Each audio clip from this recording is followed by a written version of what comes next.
அனைவருக்கும் வணக்கம். UGC net தேர்வுல 2023ஆம் ஆண்டு கேட்கப்பட்ட வினாக்களை நம்ம தொடர்ச்சியா பார்த்துட்டு வரோம். அந்த அடிப்படையில இன்னைக்கு நம்ம பார்க்கக்கூடிய வினா, மாத இதழ்களை வெளிவந்த ஆண்டின் அடிப்படையில் நிரல்படுத்துக.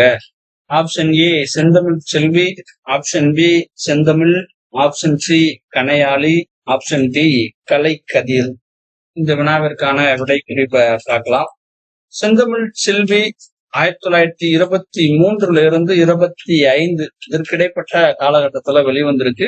அதிலும் குறிப்பா திருநெல்வேலி தென்னிந்திய சைவ சித்தாந்த நூற்பதிப்பு கழகத்தால தொடங்கப்பட்ட ஒரு புகழ்பெற்ற தமிழ் இலக்கிய மாத இதழ். இதையும் நம்ம நோட் பண்ணிக்கணும். அப்ப செந்தமிழ் செல்வி 1923 இருந்து 25. செந்தமிழ் இது பாத்தீங்கன்னா 1902. அப்ப இதுதான் முதல்ல வரும். இது பாத்தீங்கன்னா பாண்டித்துரை தேவரால நிறுவப்பட்ட 4ஆம் தமிழ் சங்கத்தினுடைய அதிகாரப்பூர்வ வெளியீடாக வெளிவந்த ஒரு இதழா இது பார்க்கப்படுது. கணையாளி 1965 புதுதில்லியில கஸ்தூரி ரங்கன் அவரால் தொடங்கப்பட்ட ஒரு இதழ் கணையாளி 1965. கலைக்கதிர் கோயம்புத்தூரை சேர்ந்த டாக்டர் G.R.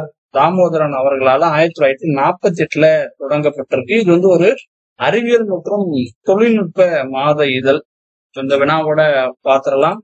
மாத இதழ்களை வெளிவந்த ஆண்டு அடிப்படையில் நிரல்படுத்துக அப்படின்றதுதான் இன்றைய வினா. இந்த வினாவிற்கான இந்த தெரிவு முறை எப்படி அமையணும்னா, செந்தமிழ் செல்வி, கலைக்கதிர், கணையாளி இறுதியா இடம்பெறணும். அப்ப இந்த வினாவிற்கான சரியான தெரிவு BADC.